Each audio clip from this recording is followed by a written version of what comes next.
Good morning student. ये हमारी income tax की वीडियो का पार्ट 3 है। तो अभी तक हमने पार्ट फर्स्ट और पार्ट सेकंड में हमने देखा था बेसिक। पार्ट 1 में हमने इनकम टैक्स के बारे में उसका इंट्रोडक्शन देखा था कि इनकम टैक्स का मतलब क्या है, इनकम टैक्स कैसे लगता है, कौन पे करता है। और आपका पार्ट 1 में हमने हिस्ट्री देखी थी इसकी कि इनकम टैक्स क्यों लगा था, किस वजह से लगाया था इंडिया में।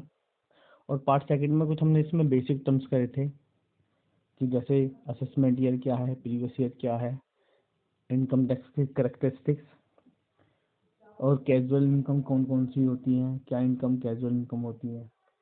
तो ये सभी चीज़ें हमने पार्ट 1 और पार्ट 3 में हमने डिस्कस कर ली थी। जिसको भी मतलब पार्ट 3 अगर जो किसी ने पार्ट फर्स्ट और पार्ट सेकंड नहीं देखा है तो कोई प्रॉब्लम वाली बात नहीं है। पार्ट 3 भी देखेंगे तो यहाँ से आपको समझ में आ जाएगा, क्योंकि अभी तक ये जितने भी टॉपिक जो बेसिक टर्म्स हैं थोड़ा इंडिपेंडेंट हैं एक दूसरे से। तो इसलिए आज हम पढ़ेंगे इसके पार्ट 3 में हम पढ़ेंगे आज फर्स्ट है हमारा ग्रोस टोटल इनकम।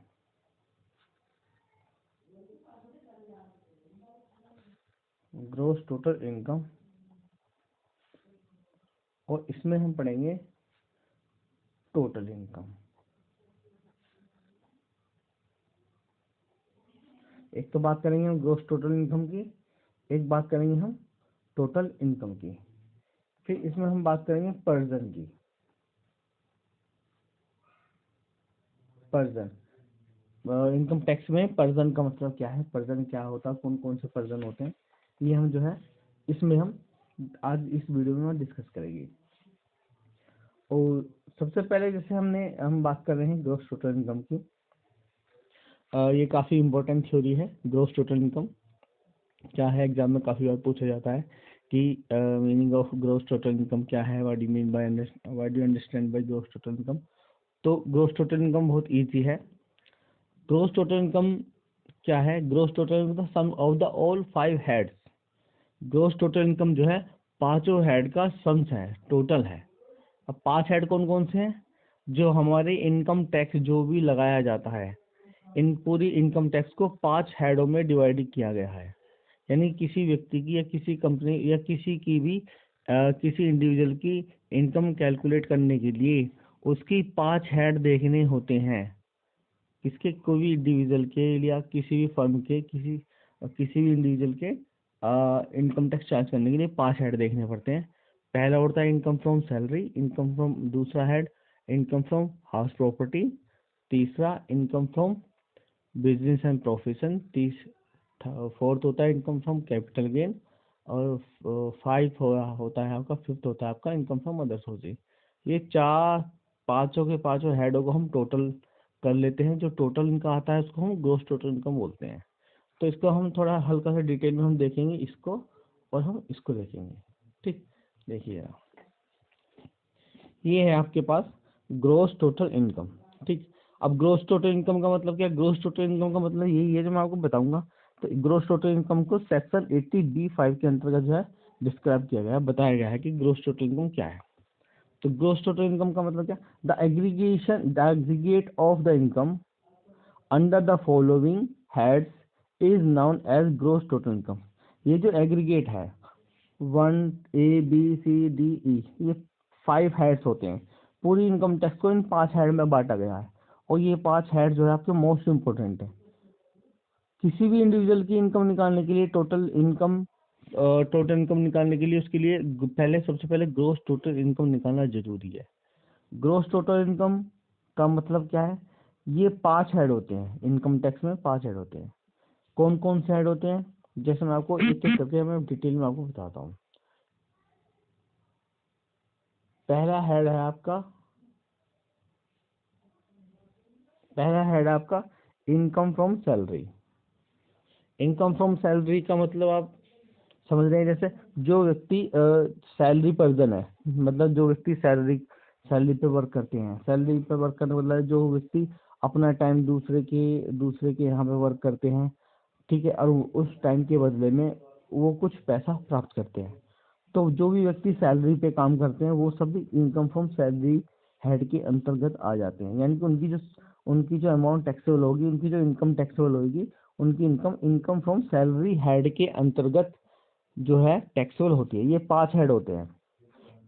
पहला हेड हो गया हमारा इनकम फ्रॉम सैलरी, इसमें वही व्यक्ति आएंगे जो सैलरी पर्सन होंगे, जो सैलरी अर्न करते होंगे। सेकंड है आपका income from house property. Income from house property में आपकी वो इनकम आएगी जो व्यक्ति जो है आपका अपनी इनकम कमाते हैं। कौन सी इनकम कमाते हैं? अपनी संपत्ति को, मकान संपत्ति को किराए पर उठा करके, अपनी मकान संपत्ति को किराए पर उठा करके वो अपनी इनकम बना।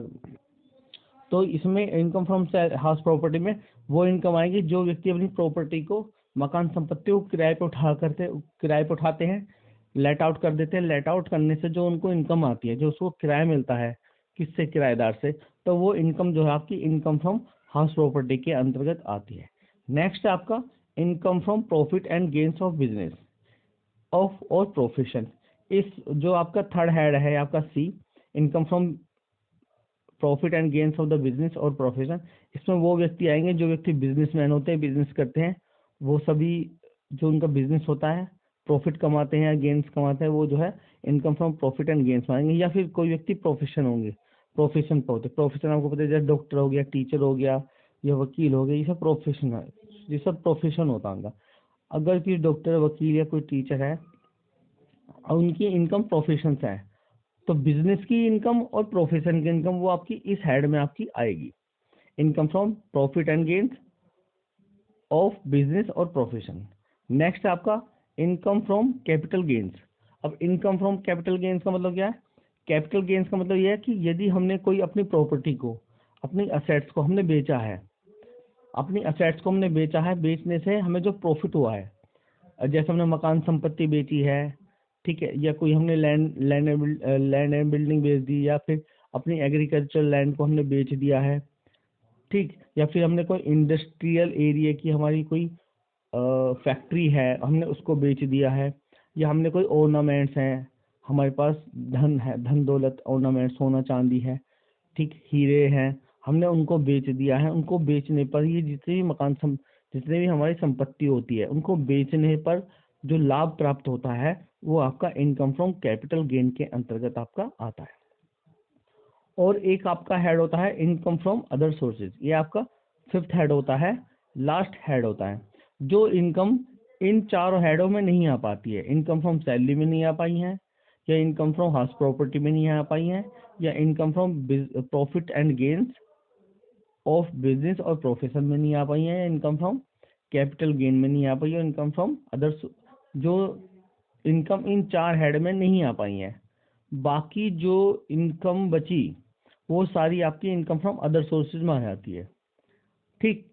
तो इनकम फ्रॉम अदर सोर्सेज में इन पांचों हेड को चारों हेडों, ऊपर वाले चारों हेडों को छोड़कर जो भी इनकम टैक्सेबल इनकम होगी वो आपकी इनकम जो आएगी आपकी इनकम फ्रॉम अदर सोर्सेज में आपकी आ जाएगी। तो इन पांचों जो आप 5 हेड होते हैं, 1 2 3 4 5, इन 5 हेडों को ऐड करते हैं टोटल। इन टोटल ऐड कर करके क्या बोलते हैं इसको, इसी को ही हम क्या बोलते हैं, ग्रोस टोटल इनकम। इसी को हम क्या बोलते हैं, ग्रोस टोटल इनकम बोलते हैं।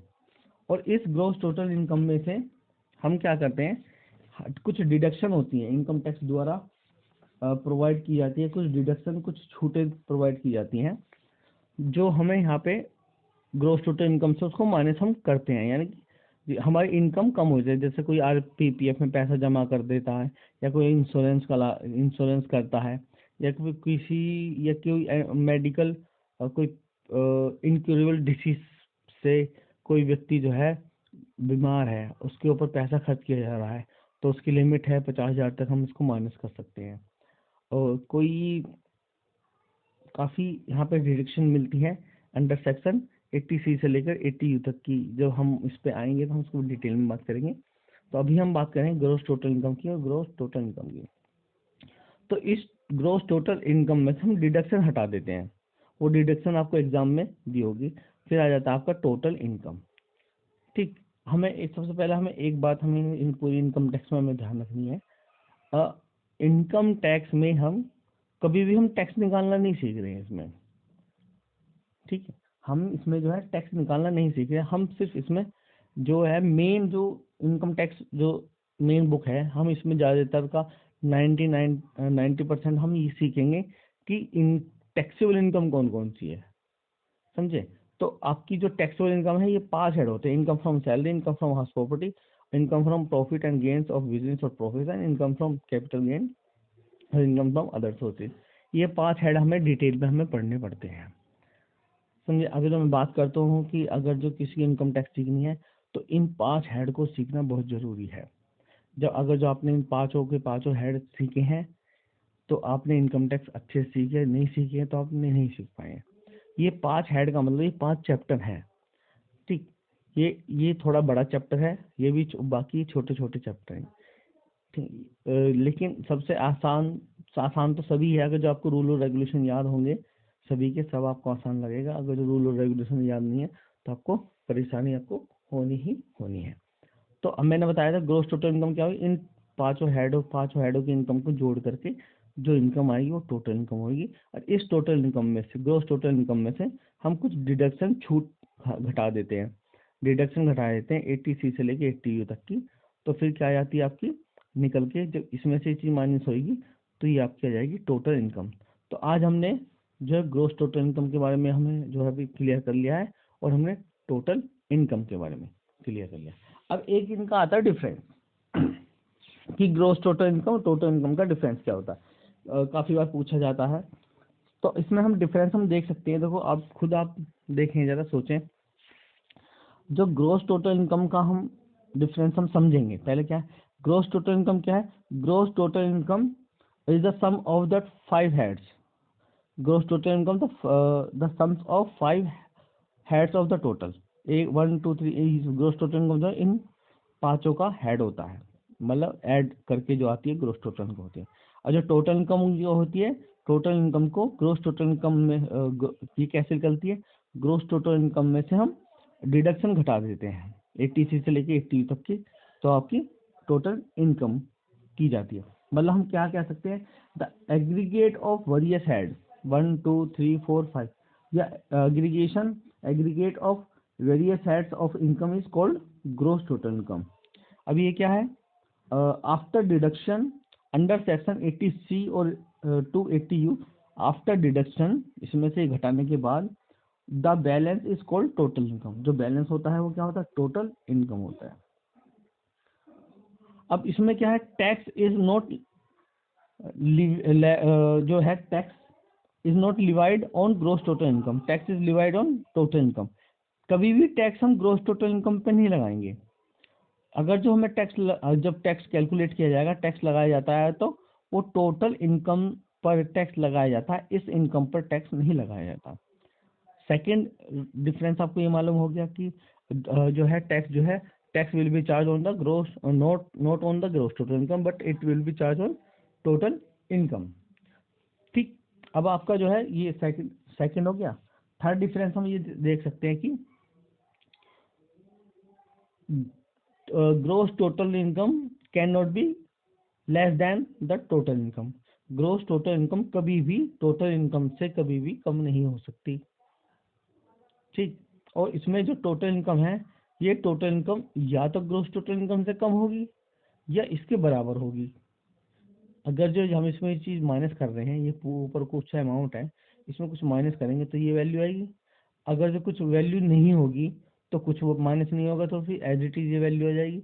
तो मेरा कहने का ये है कि टोटल इनकम जो है ये ग्रोस टोटल इनकम से कम होगी या इसके बराबर होगी। 3 डिफरेंस हो गए। चौथा डिफरेंस ये है कि जो आपकी ग्रोस टोटल इनकम है इसको हम राउंडेड ऑफ नहीं करते। राउंडेड ऑफ का मतलब क्या होता है, जो हम टैक्स हम कैलकुलेट करते हैं, टैक्स कैलकुलेट करने के लिए इनकम को राउंडेड ऑफ किया जाता है। कौन सी इनकम को, टोटल इनकम को राउंडेड ऑफ किया जाता है। राउंडेड ऑफ किससे किया जाता है, 10 से राउंडेड ऑफ किया जाता है। 10 से राउंडेड ऑफ का मतलब क्या है, मतलब मैं आपको समझा रहा हूँ। मान लो आपकी ये ग्रोस टोटल इनकम,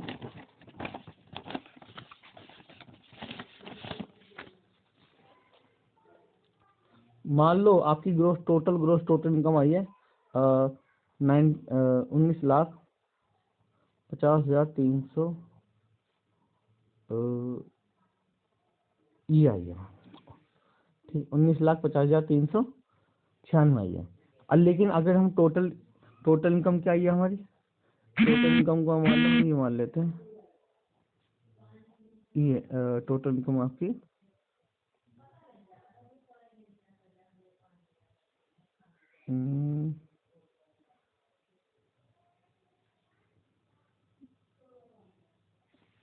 ये मान लीजिए, मान लो आपकी ग्रोस टोटल इनकम आपकी ये आई है, टोटल आपकी 19,50,396, और जो टोटल इनकम आपकी निकल कर आई है डिडक्शन हटाने के बाद 18,50,387।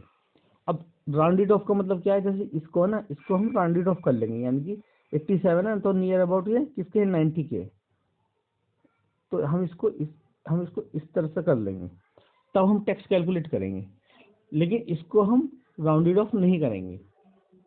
तो यानी ग्रॉस टोटल इनकम को राउंडेड ऑफ नहीं किया जाता है, और टोटल इनकम को हम राउंडेड ऑफ करके चलते हैं। अगर जो मान लो ये 87 ना हो करके ये आपका लास्ट में होता 84 होता, तो फिर ये 80 में कन्वर्ट हो जाता लास्ट वाला आइटम। अगर ये आपकी अमाउंट पूरी ये होती यानी कि 18,50,300 मतलब 84 होती, तो ये आपकी कन्वर्ट हो जाती 18,50,380 में कन्वर्ट हो जाती। यानी कि 5 जी, ये चीज़ 5 से वैल्यू से नीचे है, तो 5 या 5 से ऊपर हो तो हम उसको आगे के लिए ले जाते हैं, 5 से नीचे हो तो हम उसको नीचे के लिए ले जाते हैं। तो ये हो गया 10 से राउंडेड ऑफ करना। 10 से राउंडेड का मतलब लास्ट में 1 0 होनी चाहिए। तो यानी कि कहने का मतलब ये है कि जो ग्रोस टोटल इनकम है उसको हम राउंडेड ऑफ नहीं करते हैं, और जो टोटल इनकम होती है उसको हम राउंडेड ऑफ करके चलते हैं। ठीक, ये हमारा जो है आपका एक डिफरेंस हम आप देख सकते हैं। जो आपकी एग्रीकल्चर इनकम होती है, एग्रीकल्चर इनकम वैसे तो टैक्सेबल नहीं होती, बस टैक्स कैलकुलेट करने के लिए उसको हम शामिल कर लेते हैं।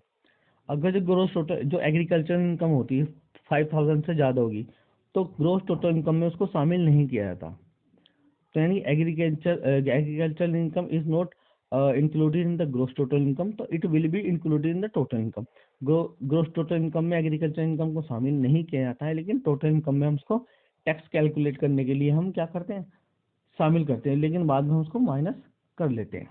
तो ये आज हमने जो है अभी फिलहाल हमने पढ़ा है ग्रोस टोटल इनकम और टोटल इनकम, इनका मीनिंग क्या है, ग्रोस टोटल इनकम क्या होती है, टोटल इनकम क्या होती है, और उसमें कौन से डिडक्शन हम हटाते हैं, और इनके डिफरेंसेस हमने डिटेल में हमने पढ़े हैं। और अभी हम देखेंगे, अभी हम देख रहे हैं कि नेक्स्ट हम टॉपिक पढ़ा, हमने लिखा था पर्सन।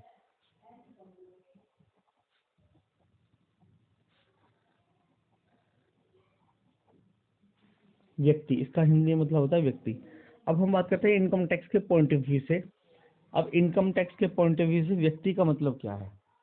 अभी आप ये भी समझ रहे हो कि व्यक्ति का मतलब कोई भी एक पर्सन है।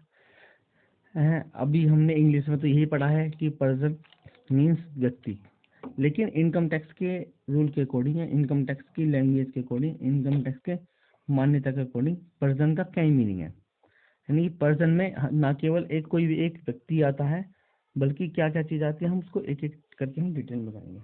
पहला हम बात करते हैं an individual.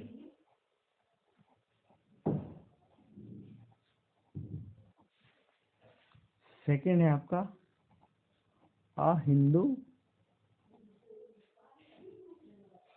Undivided family.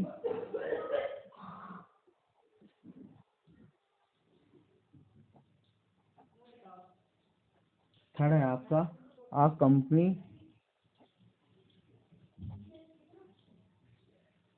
Fourth है आपका अ फर्म, कोई भी फर्म। फिफ्थ है आपका AOP BOI। सिक्स आपका अ लोकल अथॉरिटी।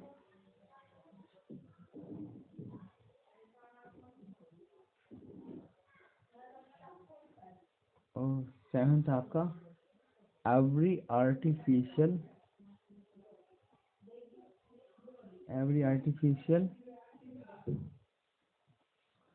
जुरिडिकल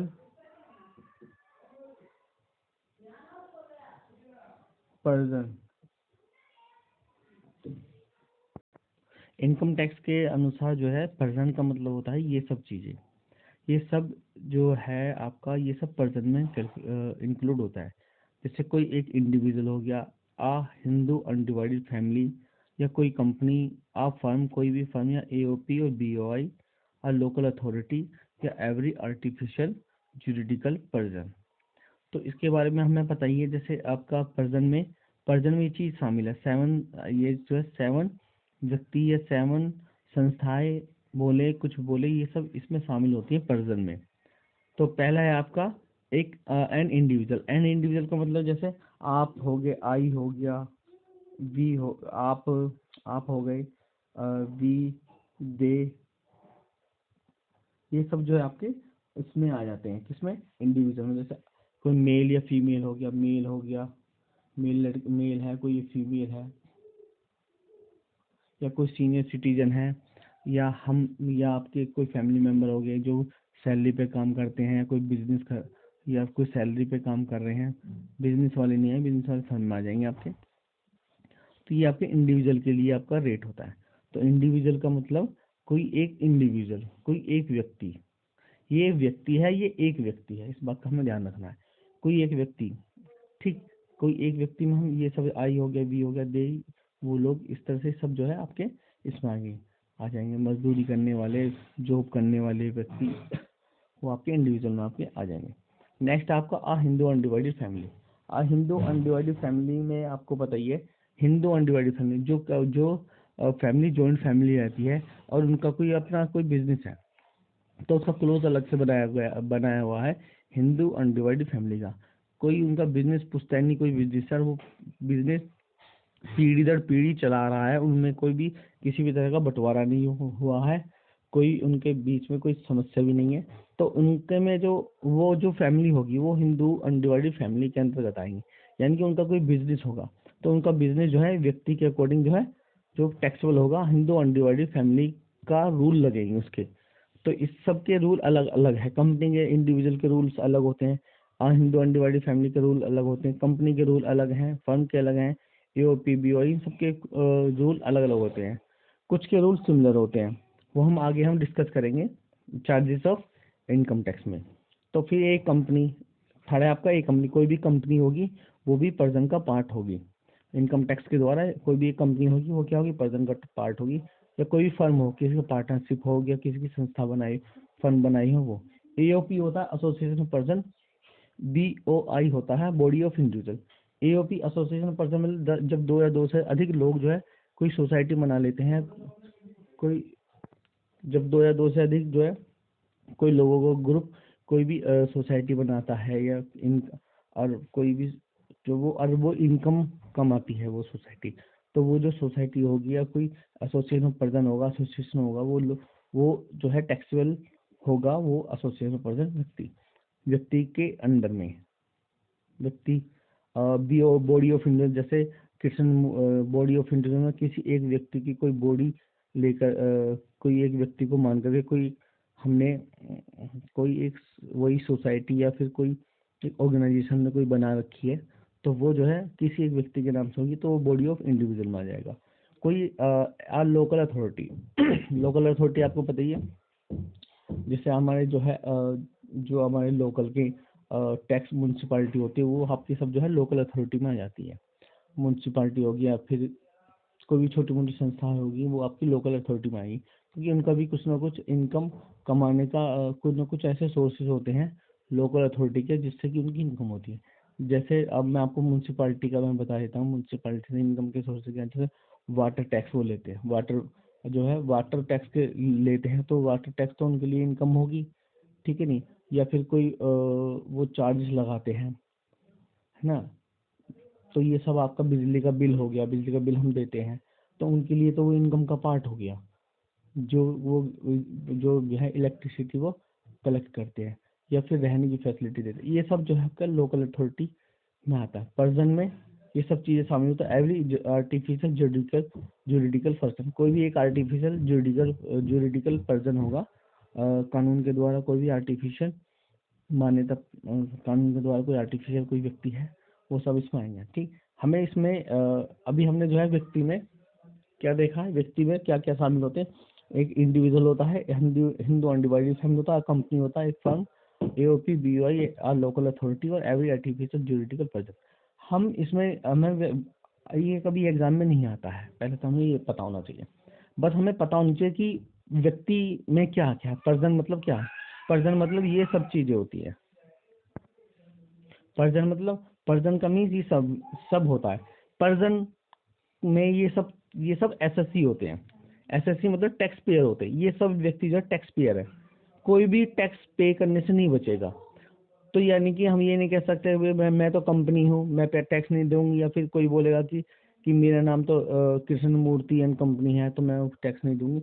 हर कोई व्यक्ति जो है, हर कोई व्यक्ति या हर कोई व्यक्ति मतलब हर कोई पर्सन, एवरी पर्सन तो क्या वो टैक्स में शामिल होगा। पर्सन का मतलब इनकम टैक्स के अनुसार मैंने आपको बता दिया। पर्सन का मतलब ये होता है, ये सब चीज़ें आपकी पर्सन में शामिल होती हैं।